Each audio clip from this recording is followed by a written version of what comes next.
শ্রেষ্ঠ জাতি হবে, তারা পৃথিবীতে নেতৃত্ব দিবে, তারা পৃথিবীতে সম্মানের আসনে থাকবে, নাকি তারা পৃথিবীতে শুধু মাইর খাবে? প্রশ্নের উত্তর দিন। শ্রেষ্ঠ জাতি, আজকে মনে করেন এখানে যিনি শ্রেষ্ঠ প্রধান অতিথি বা আলোচক, উনি এখানে থাকবেন নাকি ওইখানে বসে থাকবেন? আসলে আপনারা সবাই সম্মান করবেন, ওনার আলোচনা শুনবেন, মেহমানদারি করবেন, এটাই তো নিয়ম। কিন্তু আল্লাহ পাক রব্বুল আলামিন বলেছেন ওয়ালাকাদ কাররামনা বানি আদম, মানব জাতিকে আল্লাহ পাক রব্বুল আলামিন শ্রেষ্ঠত্বের মর্যাদা দিয়ে পৃথিবীতে পাঠিয়েছেন। আর মানব জাতির মধ্যে সবথেকে বেশি শ্রেষ্ঠত্বের মর্যাদা দিয়েছেন মুসলমানদেরকে। আর আজকে আপনি পৃথিবীর দিকে দিকে তাকান, পৃথিবীর পুরো পৃথিবীব্যাপী সবথেকে নির্যাতিত, নিষ্পেষিত, নিপীড়িত যে গোষ্ঠী, তারাই হচ্ছে মুসলমান। আপনি বলবেন পৃথিবীতে নির্যাতিত নিপীড়িত হচ্ছে তো কি হয়েছে, আমরা তো পৃথিবীর দ্বিতীয় বৃহত্তম মুসলিম দেশ, আমরা ভালো আছি। আমরা কি ভালো আছি? আপনারা দেখুন, আজ থেকে কয়েক মাস পূর্বেও এইরকম একটা মাহফিল করতে গেলে অনুমতি নিতে নিতে নিতে নিতে জুতার তলা ক্ষয় হয়ে যেত, অনুমতি পাওয়া যেত না। তারপরে আপনি মাহফিল করবেন, আপনাকে একটা চিঠি ধরাইয়া দিবে যে এই বলবেন, সেই বলবেন, এই বলবেন না, সেই বলবেন না। এত কিছু ছিল। এই অবস্থায় 90% মুসলমানদের দেশে এত সমস্যা থাকার পরেও কোরআনের আওয়াজ চালু ছিল নাকি বন্ধ হয়ে গিয়েছিল? চালু ছিল। আল্লাহ পাক রব্বুল আলামিন বলেছেন, পৃথিবীর মানুষেরা, তোমরা ফুৎকার দিয়ে যদি আমার আওয়াজকে, আমার আলোকে বন্ধ করে দিতে চাও, যারা ফুৎকার দিয়ে আমার আওয়াজ বন্ধ করে দিতে চাইবে, আমি আল্লাহ তাদের জিহ্বাকে পুড়িয়ে দেব। বাস্তবায়ন হয়েছে কিনা? যারা এই আলেম ওলামাদের বিরুদ্ধে লেগেছিল, যারা এই কোরআনের বিরুদ্ধে লেগেছিল, যেমন তাদের প্রধান কাজই হয়ে গিয়েছিল শুধু কোরআনের মাহফিলগুলোকে বন্ধ করে দেওয়া, আলেম ওলামাদেরকে জেলে নেয়া, জুলুম করা, ফাঁসিতে দেয়া, গুম করা, হত্যা করা, বিভিন্ন কৌশলে তাদেরকে অপদস্থ করা। আল্লাহ পাক রব্বুল আলামিন ওই সমস্ত ব্যক্তিদেরকে এমন অপদস্থ করেছেন, এমন অপদস্থ করেছেন, যে ব্যক্তি পক্ষের মধ্যে দাঁড়িয়ে বলতো আমাকে বিচারপতি না বললে তুমি আমার মানহানি করেছ, সেই বিচারপতি নামক কোরআনদারকে কলা পাতার মধ্যে শুইয়ে পৃথিবীর মধ্যে সব থেকে বেশি লাঞ্ছনা করেছে। কারণ সে ওই সময় ক্ষমতাবান ছিল, সে ক্ষমতা দেখিয়ে আল্লাহর আলেমদের বিরুদ্ধে কাজ করেছে। আল্লাহ পাক রব্বুল আলামিন বলেছেন, বাছা একটু দাঁড়াও, তোমাকে সুযোগ দিয়েছি, এই সুযোগ দেওয়ার কারণে তুমি অতি বাড়াবাড়ি করেছ। আমি আল্লাহ যখন ধরবো এই সমস্ত নামারেক ছোট ছোট বাচ্চাদের আন্দোলনের মুখে পরনের কাপড় খুলে পালাতে বাধ্য হবা। হয়েছে কিনা? এমন অবস্থা হয়েছিল যে পালিয়ে যাওয়ার মতো সুযোগই নেই, সময়ই পায় নাই, কে কোন দিকে পালাবে। বিচারপতি শামসুদ্দিন মানিক ছিল, সে বাংলাদেশের 116 জন আলেমের তালিকা করেছে। কোন 16 জন? 100 যারা সত্যের কথাকে মাঠে ময়দানে পৌঁছে দেন। বাংলাদেশের শীর্ষ 116 জন আলেমের তালিকা করে বলেছিল এরা সন্ত্রাসী, এরা জঙ্গি, এরা টেরোরিস্ট, এরা হচ্ছে রাষ্ট্রের সম্পদ অবৈধভাবে দখল করে, ভোগ দখল করতেছে, এরা রাষ্ট্রের কর দিচ্ছে না, এইরকম বিভিন্ন অভিযোগ দিয়ে সে দুর্নীতি দমন কমিশনের মধ্যে দিয়েছিল। আল্লাহ পাক রব্বুল আলামিন ওই সমস্ত শয়তানদেরকে দেখিয়ে দিয়েছেন 116 আলেমের একজন দেশ ছেড়ে পালাতে হয়নি, 116 আলেমের একজনকেও জনগণ তওরানি দেয়নি, বরং যারা 116 জনের তালিকা করেছিল তাদেরকে জুতা পেটা করে দেশ ছাড়া করেছে।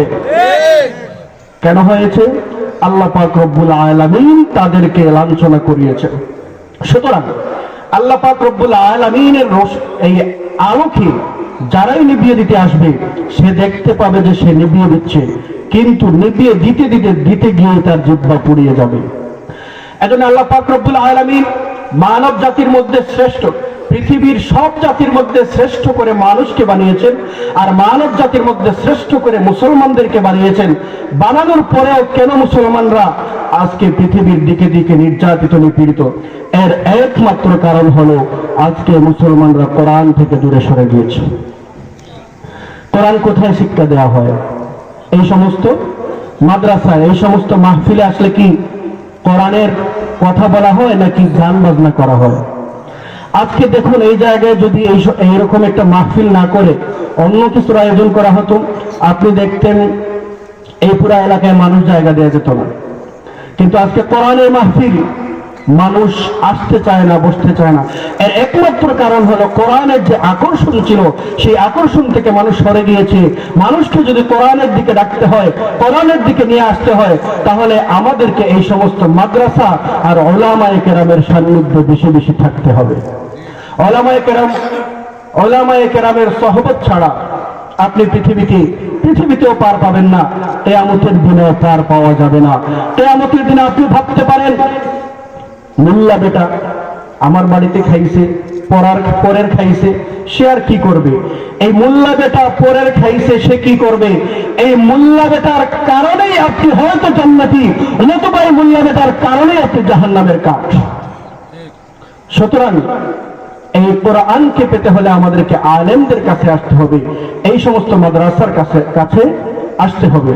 আল্লাহ পাক রব্বুল আলামিন শ্রেষ্ঠ জাতির মর্যাদা দিলেন, তারপরে সেখান থেকে আমরা ধীরে ধীরে কোরআনকে ছেড়ে দেওয়ার কারণে আজকে পৃথিবীব্যাপী আমাদের এই অবস্থা, দুরবস্থা। আজকে যদি মুসলমান, আল্লাহ পাক রব্বুল আলামিন বলেছেন, আমি তোমাদেরকে কোরআন দিয়েছি, তোমাদেরকে বিধান দিয়েছি, তোমাদের যে বিধান দিয়েছে কোরআনকে, সেই কোরআনকে যদি তোমরা তোমাদের জীবনের বিধান হিসাবে মেনে নিয়ে কোরআন অনুযায়ী যদি তোমরা তোমাদের জীবন পরিচালনা শুরু করে দাও, তোমরা যেই দিন থেকে এটা শুরু করে জীবনের সব ক্ষেত্রে সর্বক্ষেত্রে কোরআনকে মেনে নিবা, এরপর দিন থেকেই পুরো পৃথিবীব্যাপী ক্ষমতা আমি আল্লাহ তোমাদেরকে দিয়ে দেব। তাহলে বোঝা গেল আমাদের হাতে ক্ষমতা নাই। মায়ের খাওয়ার একমাত্র কারণ হলো আমরা কোথায় চলে গেছি? কোরআন থেকে দূরে সরে গেছি। আমাদেরকে কি করতে হবে? কোরআনের কাছে আসতে হবে। এখন এই কোরআন শিক্ষা দেওয়া হয় যেই সমস্ত মাদ্রাসা, কেউ যদি বলে এই সমস্ত মাদ্রাসা ব্যাঙের ছাতার মতো গ্রামে গঞ্জে রাস্তাঘাটে গজিয়ে উঠেছে, এগুলা ভেঙে দাও, আপনারা কি ভেঙে দিবেন? এগুলা থাকার প্রয়োজন আছে নাকি?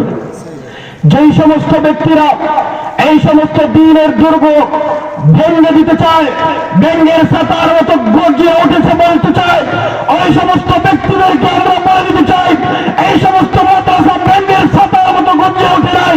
এই মাদ্রাসার গোড়া পত্তন করেছেন মুহাম্মদুর রাসূলুল্লাহ। মুহাম্মদুর রাসূলুল্লাহকে যেমনি ভাবে কাফেররা পৃথিবী থেকে নিঃশেষ করে দিতে পারে নাই, তার দ্বীনও নিঃশেষ করে দিতে পারে নাই, এই সমস্ত মাদ্রাসাও নিঃশেষ করে দিতে পারবে না। যারাই চাইবে তারাই পৃথিবী থেকে নিঃশেষ হয়ে যাবে। তাকবীর, আল্লাহু আকবার, নারা তাকবীর, আল্লাহু আকবার, দিন ইসলাম জিন্দাবাদ জিন্দাবাদ, নারা তাকবীর, আল্লাহু আকবার। মুআজ্জাজ মুকাররম হাজিরিন, এখন আমরা দেশকে পূর্ণরূপে দ্বিতীয়বারের মতো আবার পেয়েছি। এখন সময় হচ্ছে আমাদেরকে দেশটাকে গঠন করা। এখন যদি আপনারা চাইলেই অনেক কিছু করতে পারবেন। এজন্য এখন আমাদের প্রয়োজন হলো বাচ্চাদেরকে মাদ্রাসায় নিয়ে আসা। আমি মাদ্রাসায় পড়ার বয়স নাই তো কি হয়েছে, একজন আলেমের সোহবতে থাকবো, আলেমদের সাথে মহব্বত রাখবো, কোরআনের সোহবতে থাকবো। এই যদি আপনি পরিবর্তন নিজ থেকে শুরু করে দেন, ধীরে ধীরে দেখবেন আপনার পরিবারের মধ্যে পরিবর্তন চলে আসছে। এই পরিবর্তন আপনার আত্মীয় স্বজনের মধ্যে আসবে, আপনার আত্মীয় স্বজন থেকে আপনার পাড়ায় আসবে, আপনার পাড়া থেকে আপনার এলাকায় আসবে, আপনার এলাকা থেকে ধীরে ধীরে এই পরিবর্তনটাই পুরো রাষ্ট্রে চলে আসবে। এই পরিবর্তন নিয়ে আসতে হলে আমাদেরকে চলে আসতে হবে কোরআনের কাছে, আমাদেরকে চলে আসতে হবে দ্বীনের কাছে। এখন যদি কেউ কোরআনের কাছে আসার কারণে আপনাকে সন্ত্রাসী বলে, আপনাকে জঙ্গি বলে, এতে কি আপনি থেমে যাবেন? এই কোরআনের কথা বলার কারণে এই যে আন্দোলন গিয়েছে, আগস্ট জুলাইয়ের আন্দোলন, আমি ঢাকায় যে মসজিদে জুমা পড়াই, প্রতি জুমায় শুক্রবারের আগে বুধবার বা মঙ্গলবারে একটা কাগজ ধরিয়ে দেওয়া হতো, আপনি বয়ান করবেন এই বিষয়ে, এর বাহিরে কথা বলবেন না। 15-20 জন প্রশাসনের লোক থাকবে, উল্টা পাল্টা কিছু করলেই আপনাকে নিয়ে যাবে, আপনাকে আর খুঁজেই পাওয়া যাবে না। এই ছিল অবস্থা। আল্লাহ পাক রব্বুল আলামিন সেই অবস্থা থেকে পরিবর্তন করিয়ে আমাদেরকে যে হকের কথা, কোরআনের কথা সঠিকভাবে বলার সুযোগ দিয়েছেন, এতে আমরা খুশি নাকি বেজা? সুতরাং এর হক আদায় করতে হবে।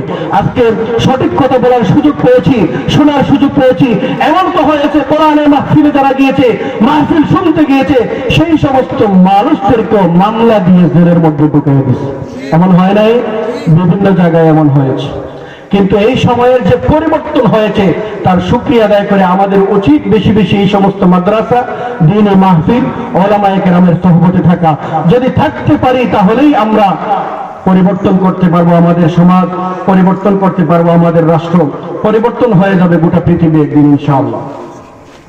মুআজ্জাজ মুকাররম হাজিরিন, এই পরিবর্তন নিয়ে আসতে হলে আমাদেরকে আমাদের ব্যক্তিগত কোনো আদর্শ, আমাদের ব্যক্তিগত কোনো নেতার আদর্শ যদি আমরা ফলো করি তাহলে কি এই পরিবর্তন আনা সম্ভব হবে? পৃথিবীব্যাপী আপনি যদি পরিবর্তন আনতে চান, দিন প্রতিষ্ঠা করতে চান, আল্লাহ পাক রব্বুল আলামিন বলেছেন, বিধান দিয়েছি আমি কোরআনকে তোমাদের জীবনের পথের পাথেয় হিসাবে। কিন্তু কোরআন যেমনি ভাবে বিধান, এই বিধান তোমাকে কে শিখাবে, কে শোনাবে? সেই বিধান শোনা এবং শিখা বুঝার রাস্তা হিসাবে আমি তোমাদেরকে দিয়েছি রাসূল করিম। সুতরাং তোমরা যদি কোরআন জানতে হয়, কোরআন বুঝতে হয়, রাসূলের আদর্শকে জানতে হবে, রাসূলের আদর্শ জেনে রাসূলের মতকে গ্রহণ করে রাসূলের পথেই যদি তোমরা জীবন পরিচালনা করতে পারো, পৃথিবীর জমিনে তোমরা পাইবা শান্তি, কার কিয়ামতের দিন বিনা হিসাবে জান্নাত। যেই রাসূলের পথে চললে আমরা বিনা হিসাবে জান্নাত পাবো, যে রাসূলের আদর্শ গ্রহণ করার কারণে আমরা পৃথিবীর শ্রেষ্ঠ মানুষ হব, সেই রাসূলকে আজকাল গালি দেয় এমন মানুষ আছে না নাই? এই যে কিছুদিন আগে ভারতে রামগিরি মহারাজ কোলাঙ্গার এই ধর্মীয় পণ্ডিত আমার রাসূলকে এমন কোন বিশ্রী ভাষা নাই যেটা দেশে গালি দেয় নাই। মুসলমান, আমার রাসূলকে যে ব্যক্তি গালি দেবে সে যেই হোক না কেন, তার কোন দলীয় পরিচয় নাই, ব্যক্তি পরিচয় নাই, রাষ্ট্রীয় পরিচয় নাই, ধর্মীয় পরিচয় নাই, তার একটাই পরিচয়, সে কোরআনগার, তার একটাই পরিচয় মানবতার দুশমন। রাসূলকে যে গালি দিবে, রাসূল বলছেন মান সাব্বা নবিয়্যান ফাকতুলু, যে গালি দিবে তাকে হত্যা করে দাও। এবং কোরআনগারদের পৃথিবীতে বেঁচে থাকার কোনো অধিকার নাই। নারায়ে তাকবীর। এখন এই সমস্ত মানুষেরা কথা বলার সুযোগ পায়, এটা তো ইন্ডিয়ায় গিয়েছে, ওইখানের আরেকজন তাদের দলীয় নেতা বা ক্ষমতায় আছে, সে বলেছে এটা নিয়ে যদি কেউ বাড়াবাড়ি করে, আমার নেতা বলেছে, ধর্মীয় নেতা বলছে, এটা নিয়ে যদি কেউ বাড়াবাড়ি করে মসজিদের ভিতর ঢুকিয়ে সবাইকে মেরে ফেলবে। এত সহজ?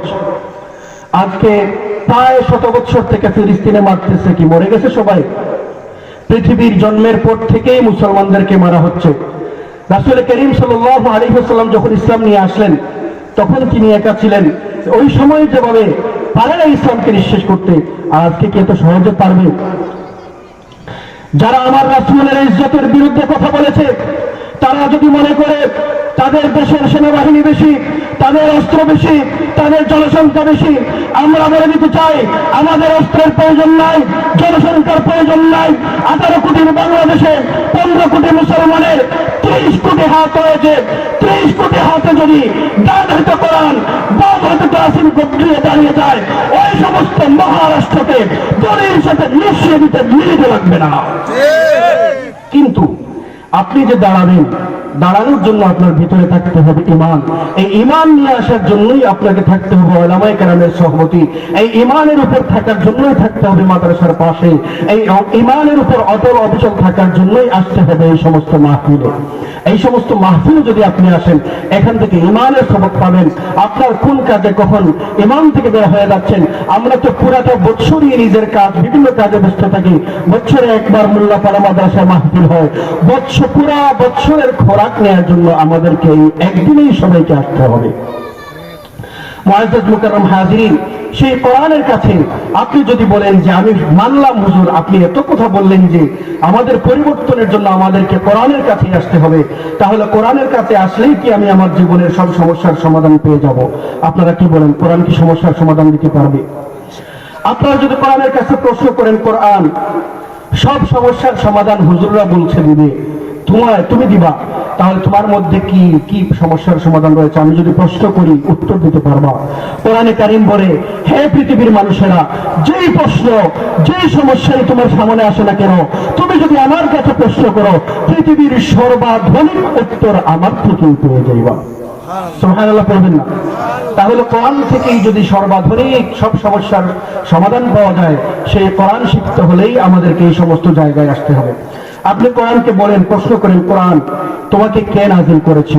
অনেকেই বলে কোরআন এমনি এমনি মুহাম্মদ সাল্লাল্লাহু আলাইহি ওয়াসাল্লাম নিজে বানিয়েছেন, তারপরে দিয়েছেন। এখনো পৃথিবীতে এমন মানুষ আছে বলে এটা নবীজি সাল্লাল্লাহু আলাইহি ওয়াসাল্লামের বানানো কিতাব। আপনারা কি এরকম মনে করেন? কেউ যদি মনে করে তার ঈমান থাকবে। কোরআন কারীমের কাছে আপনি প্রশ্ন করলেন, কোরআন তোমাকে কে নাযিল করেছে? কোরআন জবাব দেয়, তানজিলাম মিম্মান খালাকাল আরদা ওয়াস সামাওয়াতিল উলা। কোরআনে কারীম আপনার প্রশ্নের সাথে সাথে জবাব দিয়ে দেয়, পৃথিবীর মানুষেরা শোনো রে, আমি পৃথিবীতে একা একাও আসি নাই, এমনিতেও আমাকে পৃথিবীতে পাঠানো হয় নাই।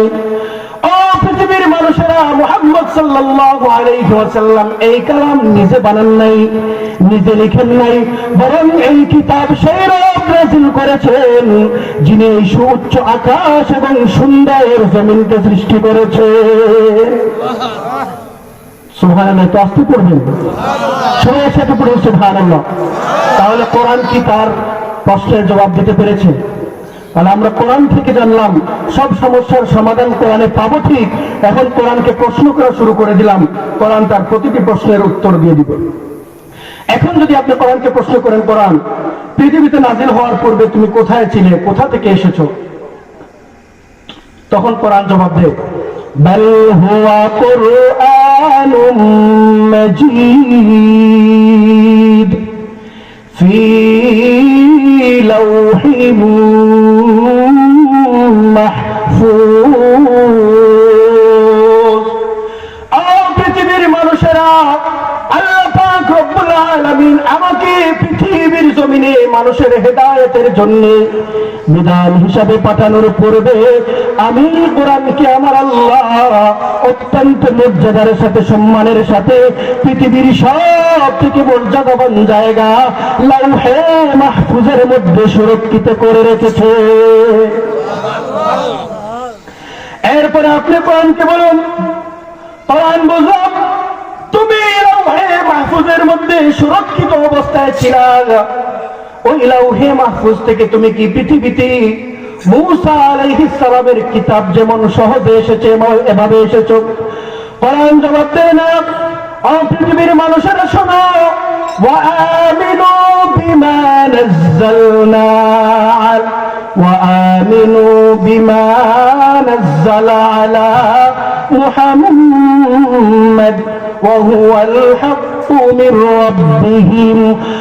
পৃথিবীর মানুষেরা শোনো রে, আমি কোরআন পৃথিবীতে একা একাও আসি নাই, একসাথেও আসি নাই, বরং আমি কোরআনকে আমার আল্লাহ পৃথিবীর মানুষের প্রয়োজন অনুপাতে অল্প অল্প করে যখন যেই বিধানের প্রয়োজন হয়েছে, যখন যেই সমস্যাটা সামনে এসেছে, সেই সমস্যার সমাধান হিসেবে আল্লাহ পাক রব্বুল আলামিন তার হাবিব মুহাম্মদুর রাসূলুল্লাহ সাল্লাল্লাহু আলাইহি ওয়াসাল্লামের উপরে ধীরে ধীরে নাযিল করে দিয়েছে।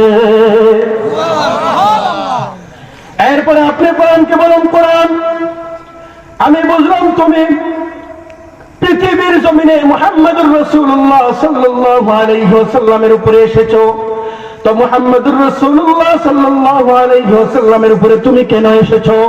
কোরআন জবাব দেয়, তাবারাকাল্লাযী নাযালাল ফুরকানা আলা আবদিহি লিয়াকুনা লিল আলামিনা নাযীরা। পৃথিবীর মানুষেরা শোনো, মহান সত্য আল্লাহ পাক রব্বুল আলামিন যিনি তার বান্দা মুহাম্মদুর রাসূলুল্লাহ সাল্লাল্লাহু আলাইহি ওয়াসাল্লামের উপরে এই বরকতপূর্ণ ফুরকান নাযিল করেছেন। জানো কি তোমরা ফুরকান কি? আল ফারকু বাইনাল হাক্কি ওয়াল বাতিল। আল্লাহ পাক রব্বুল আলামিন তার বান্দা মুহাম্মদুর রাসূলুল্লাহ সাল্লাল্লাহু আলাইহি ওয়াসাল্লামের উপরে পৃথিবীর মধ্যে বাতিল যা রয়েছে, পৃথিবীর মধ্যে অসত্য যা রয়েছে, তার মোকাবেলায় সত্যকে পৃথিবীর মানুষের সামনে সুপ্রতিষ্ঠিত করার জন্য আমি কোরআনকে পৃথিবীতে পাঠিয়েছে।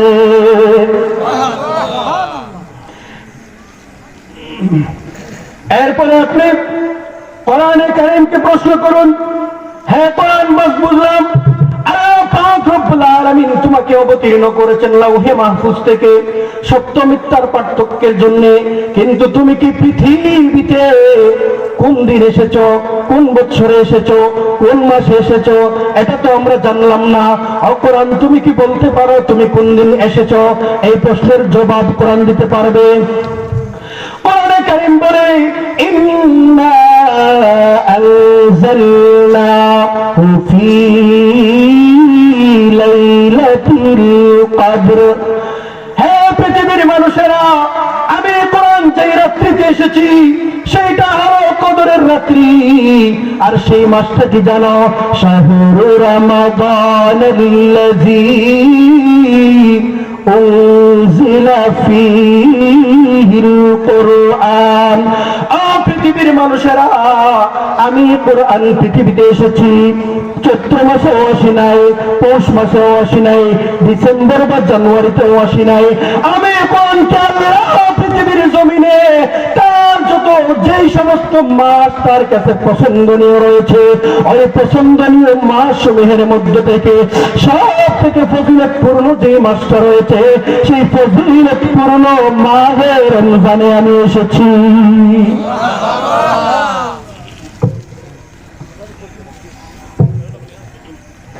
এবার কোরআন বলে পৃথিবীর মানুষেরা শুনো, আমি মাহে রমজানের লাইলাতুল কদরে এসেছি।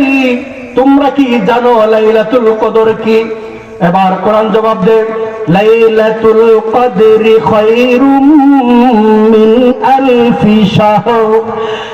পৃথিবীর মানুষেরা শোনো রে, আমি কোরআন রমজানে এসেছি, লাইলাতুল কদরে এসেছি। আর এই লাইলাতুল কদর বা কদরের রাত্রিটা হলো এমন একটি রাত্রি যেই রাত্রিকে আমার আল্লাহ এত ফজিলতপূর্ণ বানিয়েছেন, এত মাহাত্ম্যপূর্ণ বানিয়েছেন। আল্লাহ পাক রব্বুল আলামিন তাকে সৌভাগ্য রজনী হিসেবে বানিয়েছেন। ওই রাত্রিতে যদি কোনো বান্দা তার জীবনে একবার পেয়ে যায়, একবার যদি ওই রাত্রিকে সে কাজে লাগিয়ে নিতে পারে, বান্দা 83 বছর ব্যাপী যেই সমস্ত ইবাদত 24 ঘন্টা করবে, আলফিসার 1000 বছর পর্যন্ত যেই সমস্ত ইবাদত করে বান্দা যা অর্জন করতে পারবে না, শুধুমাত্র ওই রাত্রিটা যদি বান্দা পেয়ে যায় তার জীবনে একবার, ওই একবার যদি কাজে লাগাইতে পারে 1000 বছরে যা অর্জন করবে তার থেকে 1000 গুণ বেশি ফজিলত অর্জন হয়ে যাবে। সুতরাং আমরা জানলাম কোরআন দিয়েছেন আল্লাহ, লাউহে মাহফুজ থেকে দিয়েছেন, এসেছে মুহাম্মদুর রাসূলুল্লাহর উপর হক বাতিলের পার্থক্যের জন্য। মাহে রমজানে আসো, লাইলাতুল কদরে আসো। আর লাইলাতুল কদরটা কি? পৃথিবীর মধ্যে সবথেকে দামি রাত্রি। এই রাত্রিতে যদি কোনো বান্দা কাজে লাগিয়ে ইবাদত করে আল্লাহর নৈকট্য হাসিল করে নিতে পারে, 1000 বছরে 1000 মানুষ মিলে যা অর্জন করতে পারবে না তার থেকে 1000 গুণ বেশি সে অর্জন করে নেবে। আমরা কি প্রতিজ্ঞা করতে পারি আগামী রমজানে আমরা পুরো রমজান মাস, না পারলে অন্তত শেষের 10 দিন এমন ভাবে কোরআনের পিছনে, এমন ভাবে ইবাদতের পিছনে লেগে যাব যেন এই রমজানে লাইলাতুল কদরকে আমরা পাই, আর এই লাইলাতুল কদরকে পুঁজি করেই যেন আমরা জান্নাতে চলে যেতে পারি। সবাই প্রস্তুত আছেন? আল্লাহ পাক রব্বুল আলামিন আমাদের সবাইকে কবুল করুক, আমিন।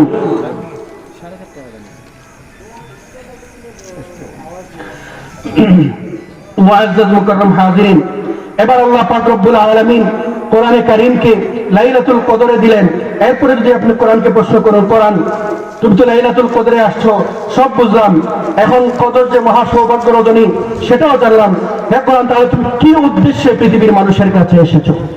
এখন কোরআন কি উদ্দেশ্যে এসেছে এটা আমরা জানতে হবে না? কোরআনে কারীম নিজেই উত্তর দেয় লিতুখরিজান নাসা মিনাজ যুলুমাতি ইলান নূর। ও পৃথিবীর মানুষেরা শোনো রে, আমি এই কোরআন পৃথিবীতে এসেছি শুধুমাত্র তোমরা দেখে পড়বা, পড়তে ভালো না লাগলে ঘরের সুরক্ষিত সুউচ্চ তাকের মধ্যে রাখার জন্য না। আমি কোরআন পৃথিবীতে এসেছি পুরা মানব জাতিকে জাহেলিয়তের নিকষ কালো অন্ধকার থেকে, অন্ধকারাচ্ছন্ন জাহেলি সমাজ থেকে মানুষদেরকে টেনে হিচড়ে মানুষদেরকে বের করে এই জাহেলিপূর্ণ সমাজ থেকে পৃথিবীর সমস্ত মানুষকে কোরআনের ছোঁয়ায় বের করে আমি কোরআন পৃথিবীর মানুষকে আলোর রাজপথে উঠিয়ে জান্নাতের পথ দেখিয়ে দেওয়ার জন্য। কোরআনে কারিমের পিছনে যদি আপনি মেহনত করেন, এই কোরআনে কারিমের ছোট্ট করে বুঝে নিন, এই একটা কাগজ আমার সামনে সাদা কাগজ আমি যদি ছিঁড়ে ফেলে দেই আপনারা কেউ রাগ করবেন না, মাইন্ড করবেন না, কিন্তু এই কাগজের মধ্যে যদি কোরআনের একটা আয়াত লেখা থাকে আমি যদি সেটাকে ছিঁড়ে ফেলে দেই আপনারা ছাড়বেন? আমাকে ছাড়বেন না। ও পৃথিবীর মানুষেরা, মোল্লা পাড়ার মুসলমানেরা শুনে রে, এই কালামে কোরআনে কারীম কাগজের মধ্যে লিখে থাকার কারণে সাদা কাগজ যার কোনো মূল্য নাই, মানুষ পায়ের নিচেও ফেলে দেয়, চানাচুরওয়ালা চানাচুর বিক্রি করে, চটপটিওয়ালা সেও কাগজ দিয়ে চটপটি বিক্রি করে, কোনো দাম নাই, কোনো মর্যাদা নাই। কিন্তু সেই কালাম কোরআনে কারীম যদি এই কাগজের মধ্যে লেখা হয়, মানুষ সিনার সাথে লাগিয়ে নেয়, চুম্বন করে কপালে লাগায়, মাথায় রাখে, এর একমাত্র কারণ কাগজের কোনো মর্যাদা নাই, কাগজের কোনো সম্মান নাই। কাগজ এত সম্মানী হয়েছে শুধুমাত্র কোরআনের আয়াত লিখে থাকার কারণে।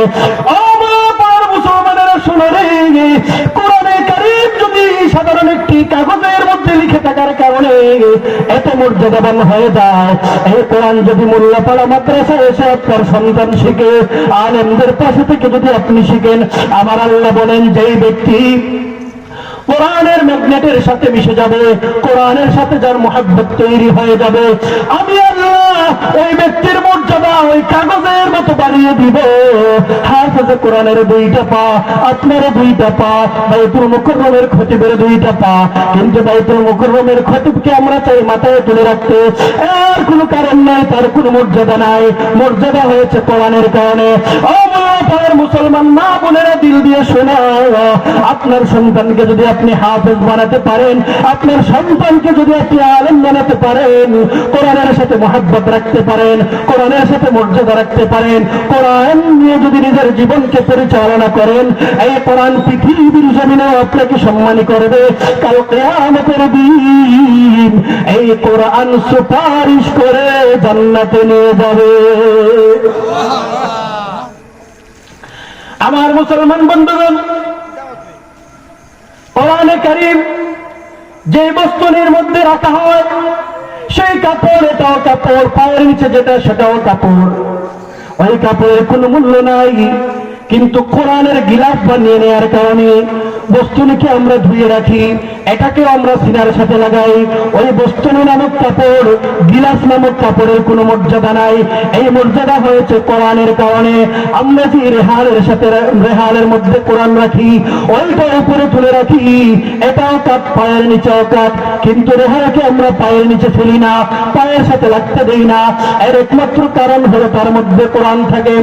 যেই কাপের মধ্যে কোরআন থাকার কারণে তার যদি এত মর্যাদা হয়ে যায়, কাপড়ের সাথে কোরআন লেগে যাওয়ার কারণে তার যদি এত মর্যাদা হয়ে যায়, এই কোরআন কাগজের সাথে মিশার কারণে সে যদি এত মর্যাদাবান হয়ে যায়। মুসলমান, এই কোরআনকে দিনের সাথে লাগাও, সন্তানকে হাফেজ বানাও। আমার রাসূল বলেন, যার একটা সন্তান হাফেজ হবে, আমার আল্লাহ কাল কিয়ামতের দিন তাদেরকে ডেকে বলবেন, ফেরেশতাদেরকে ডেকে বলবেন, আমার ফেরেশতারা তাদেরকে জান্নাতি দুইটা পোশাক পরাও। ওই হাফেজ কোরআনের মা বাবা বলবে, এই পোশাক কিসের? আমরা তো পৃথিবীতে এমন কোনো কাজ করি নাই, আমরা তো চাষা ছিলাম, চাষি ছিলাম, পৃথিবীর জমিনে ঠিক মতো নামাজও পড়তে পারি নাই, আজকে আমাদেরকে এত মর্যাদা দেওয়া হয় কেন? এই কাপড় তো আমরা পৃথিবীতে দেখি নাই, মনে হচ্ছে পুরা পৃথিবী 7 আসমান 7 জমিন বিক্রি করলেও ওই কাপড়ের একটা সুতার দাম হবে না। এত মর্যাদা আমাদেরকে কেন দেওয়া হচ্ছে আমরা কি জানতে পারি? তখন ফেরেশতারা বলবেন, আব্দুর রহমানের মা শোনো, পৃথিবীর জমিনে তুমি বড় কষ্টে ছিলা, 3 বেলা ঠিক মতো খাবারও পাইতা না, তারপরেও তোমার সন্তানকে তুমি হাফেজে কোরআন বানিয়েছ। তোমার সন্তান পৃথিবীতে আল্লাহর কালাম 25 পারা কোরআন বক্ষে ধারণ করেছে, এই সন্তানকে দ্বীনের পথে দিয়েছ। এই জন্য আল্লাহ পাক রব্বুল আলামিন আদম আলাইহিস সালাম থেকে নিয়ে পৃথিবী ধ্বংস হওয়া পর্যন্ত পুরো পৃথিবীর সমস্ত মানুষের সামনে তোমাদেরকে জান্নাতি পোশাক পরিয়ে সম্মানিত করে দিয়েছে। আমার এলাকার মুসলমান ভাই বোনেরা, আপনি যদি কাল কিয়ামতের দিন সেই সম্মান আর মর্যাদার অধিকারী হতে চান, তাহলে আপনার একটা সন্তানকে হাফেজ কোরআন বানিয়ে নিন, আপনার একটা সন্তানকে আলেম বানিয়ে নিন।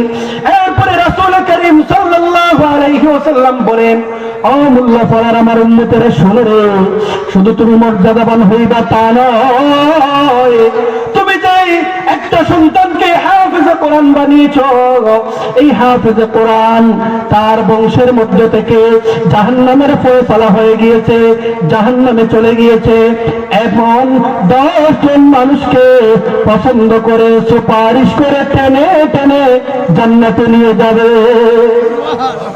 মনে করুন আপনি হাফেজ কোরআনের দাদা, নানা, চাচা, মামা, সে যদি চায় আপনাকে জান্নাতে নিয়ে যেতে পারবে। এখন বলতে পারেন আমি চাচাও না, মামাও না, খালাও না, দাদাও কিচ্ছু না, তারপরে আপনার জন্য সুযোগ রয়েছে। এরপরে আপনার জন্য সুযোগ রয়েছে, আপনি হাফেজ কোরআনের বাবা হতে পারেন না, এই সমস্যা নাই। আপনার মাদ্রাসায় বাচ্চারা পড়ে হাফেজ হওয়ার জন্য, এমন একজন বাচ্চাকে হাফেজ হওয়ার পিছনে যদি আপনি সময় ব্যয় করেন, তার খাবারের খরচ ব্যয় করেন, হাফেজ হওয়ার পিছনে তার যা যা লাগে আপনার তৌফিক অনুযায়ী যদি দেন, আর ওই ব্যক্তি যদি হাফেজ হয়ে আল্লাহর বিধান মেনে পৃথিবীর জমিন থেকে চলে যায়, কাল কিয়ামতের দিন মোল্লাপাড়া মাদ্রাসায় পড়ে আমি রাশিদুর রহমানকে যদি আল্লাহ জান্নাতে দিয়ে দেয়, আমি একা জান্নাতে যাব না। ওই সময় আমার মাথায় আসবে, আল্লাহ বিবেকের পর্দা খুলে দিবে, বলবে, ও রাশিদুর রহমান, তুমি যে মোল্লাপাড়া মাদ্রাসায় পড়লা, আব্দুল করিমের বাড়িতে খাইলা, আজকে আব্দুল করিম জাহান্নামে চলে গিয়েছে, কিন্তু তুমি বেয়াকুফের মতো স্বার্থপরের মতো জান্নাতে কেমনে চলে যাও? ওই সময় আমি সুপারিশ করি, যদি জান্নাতি হয়ে যায়, ওই মোল্লাপাড়ার ওই ব্যক্তিকে সুপারিশ করে জান্নাতে নিয়ে যেতে পারবো। সেই সৌভাগ্যের অধিকারী হওয়ার আমাদের সুযোগ আছে না নাই? সুতরাং আমরা চেষ্টা করব, যার যা আছে তা দিয়ে হলেও আমরা এখানে হাফেজ যারা হচ্ছে, আলেম যারা হচ্ছে, যারা পড়তেছে, তাদেরকে লজিং দেওয়ার ব্যবস্থা, সুযোগ হলে লজিং, মানে যেভাবে আমার ক্ষেতের ধান হয়েছে, চাল হয়েছে, তরকারি হয়েছে, যেটাই হোক না কেন, মাদ্রাসায় যদি সহযোগিতা করেন, আর আপনার এটার বিনিময়ে যদি কেউ আলেম আর হাফেজ হয়ে বের হয়ে যায়, সেই হাফেজ কোরআন যে 10 জনকে জান্নাতে নিয়ে যাবে, সেই 10 জনের একজন আল্লাহ আপনাকেও বানিয়ে দিবেন। এরপরে রাসূল করিম সাল্লাল্লাহু আলাইহি ওয়াসাল্লাম বলেন, ও মুনাফিকরা, আমার উম্মতেরা শুনো রে, হাফেজ কোরআন 10 জন নিয়ে যাবে জান্নাতে, তার আত্মীয় স্বজন থেকে, তার পরিচিত মহল থেকে, তার উস্তাদদের থেকে। এরপরে যদি সে আলেম হয়ে যায়, তার সাথে আরো 40 জন যোগ হয়ে যাবে।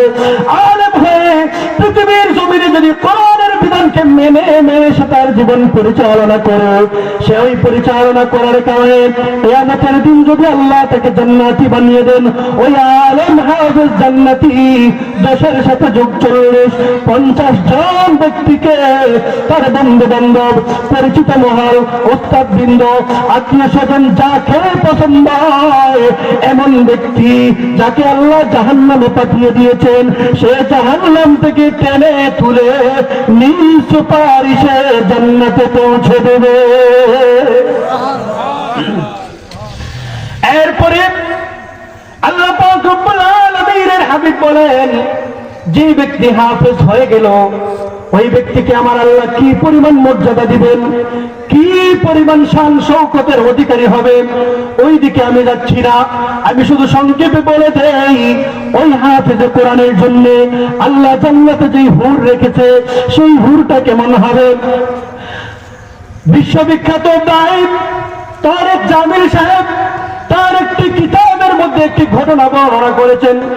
তিনি বলেন, একজন হাফেজ কোরআন যখন জান্নাতে চলে যাবে, সে দেখতে পাবে জান্নাতের নহরের মধ্যে কিছু মেয়েরা, তরুণী যুবতী, ষোড়শী রূপসী কিছু যুবতীরা গোসল করে।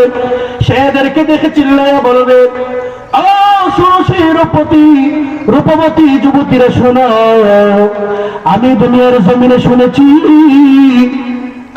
হাফেজা কোরআনের জন্য আল্লাহ জান্নাতের মধ্যে একজন হুর রেখেছেন, যার নাম হলো মারদিয়া। ওয়া ইন্না ফিল জান্নাতি হুরুন ইসমুহা মারদিয়া। ও জান্নাতের রূপসী যুবতীরা, তোমরা যে গোসল করতেছো আমাকে বলো, আমি পৃথিবীতে যত সুন্দরী দেখেছি, বিশ্ব সুন্দরী দেখেছি, সেই বিশ্ব সুন্দরী থেকেও 1000 গুণ বেশি সুন্দর তোমরা। সুতরাং বলো রে বলো, তোমাদের মধ্যে কে মারদিয়া রয়েছে, হাফেজ কোরআনের জান্নাতের হুর মারদিয়াকে আমাকে একটু পরিচয় করে দাও।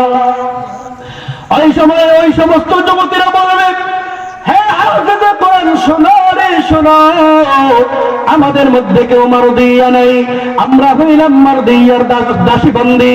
আজকে মারদিয়ার জান্নাতে তার হাফেজ কোরআন স্বামী প্রবেশ করবে, এই জন্য আমরা সব কিছুকে সাজিয়ে গুছিয়ে পরিষ্কার পরিচ্ছন্ন হওয়ার জন্য গোসল করতেছি। যুবক আশ্চর্য হয়ে তাকিয়ে থাকবে, এটা কেমন কথা বলে?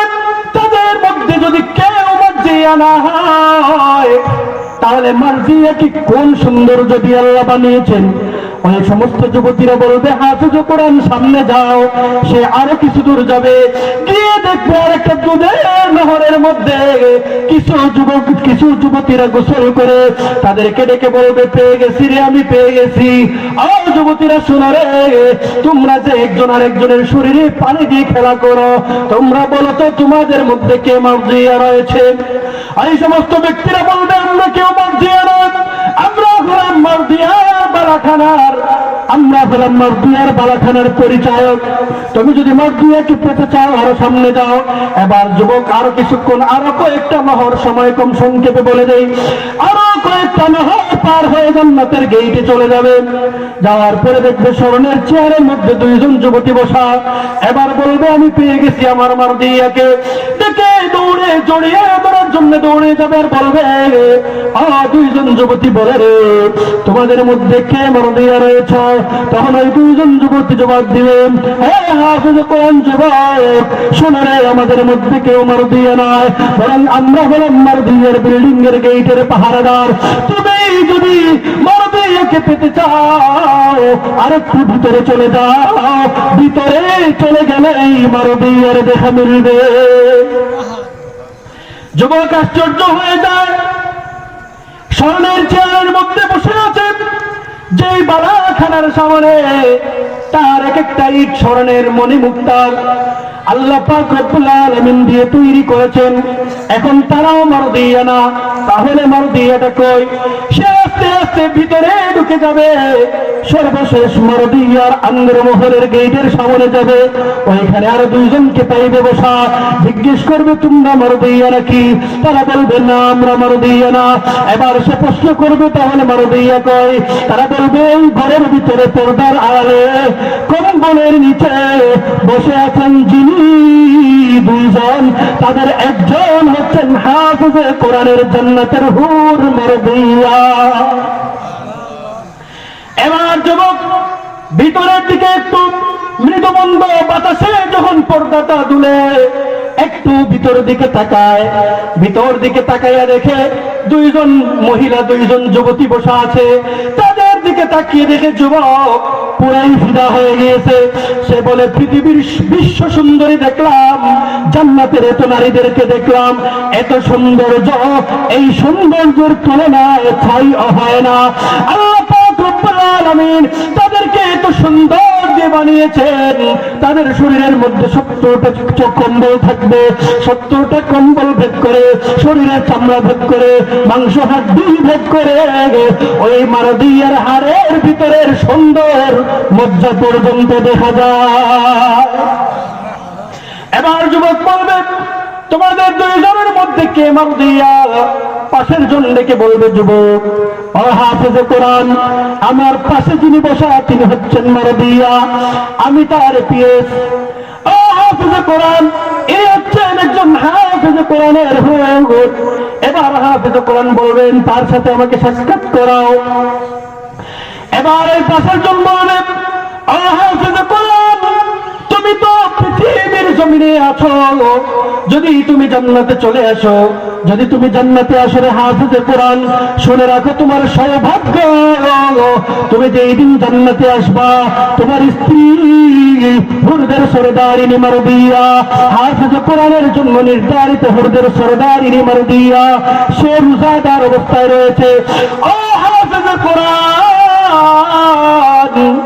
তুমি যদি পৃথিবী থেকে হাফেজ অবস্থায় আল্লাহর বিধান মেনে জান্নাতে আসো, তোমার সাথে তোমার স্ত্রী একসাথে ইফতার করে কথা বলা শুরু করে দিবে। আল্লাহ পাক রব্বুল আলামিন এই যে হাফেজ কোরআনের যে মর্যাদা, সেটা বাদ, ছোট্ট একটা তার জন্য যে হুর, তার বর্ণনা তাও সংক্ষেপে। এবার হাদিসের মধ্যে রাসূল কারীম সাল্লাল্লাহু আলাইহি ওয়াসাল্লাম বলেন, সেই হুরের গায়ে যে কাপড় থাকবে, জান্নাতি হুরদের তিনটা কাপড় থাকবে, একটা ওড়না, একটা কামিজ, একটা সালোয়ার। ওড়না, কামিজ, সালোয়ার থাক, শুধু ওড়নার কথা বলেন। রাসূল কারীম সাল্লাল্লাহু আলাইহি ওয়াসাল্লাম বলেন, সাত আসমান সাত জমিন, জান্নাত জাহান্নাম সব যদি বিক্রি করে দেওয়া হয়, এরপরে একজন হাফেজ কোরআনের জন্য মোল্লাপাড়া মাদ্রাসায় পড়ে যে ব্যক্তি, আর মোল্লাপাড়া আতাসন গ্রামের যে ব্যক্তি হাফেজ হলো, সে গরিব হতে পারে, মিসকিন হতে পারে, অসহায় হতে পারে, কিন্তু সে হাফেজ হয়েছে। এই হাফেজ কোরআনের স্ত্রীর জন্য আল্লাহ যেই ওড়না রেখেছেন, সেই ওড়নার একটা সুতা পুরা পৃথিবী সাত আসমান সাত জমিন জান্নাত বিক্রি করলে এর দাম শেষ হবে না। সুবহানাল্লাহি ওয়া বিহামদিহি। তাহলে আল্লাহ পাক রব্বুল আলামিন এই যে এত মর্যাদা, এত নিয়ামত হাফেজের জন্য, হাফেজ কোরআনের জন্য রেখেছেন, আমরা কি চাই না এটা পাইতে? কারা কারা চান না একটু হাত তুলে। মানে আমরা সবাই চাই। চাইলে আমরা কি করতে হবে? আমাদের সন্তানদেরকে হাফেজ আলেম বানাতে হবে। সন্তান যাদের নাই, নাতি পুতি পেয়ে গেছেন, নাতি পুতিদেরকে দিবেন মাদ্রাসায়। তারাও নাই, এই মাদ্রাসায় বিভিন্ন জায়গা থেকে যারা এসে পড়ে, তাদেরকে মোহাব্বত করবেন, ভালোবাসবেন। সে তার মা বাবা ছেড়ে এখানে এসছে, আপনি যদি তাকে কিছু দিতেও না পারেন, মুখ দিয়ে ভালোবাসা দেখাতে পারেন, এই ভালোবাসার বিনিময়ও হতে পারে কাল কিয়ামতের দিন, এর ওসিলায় আল্লাহ আপনাকে জান্নাত দিয়ে দিবেন।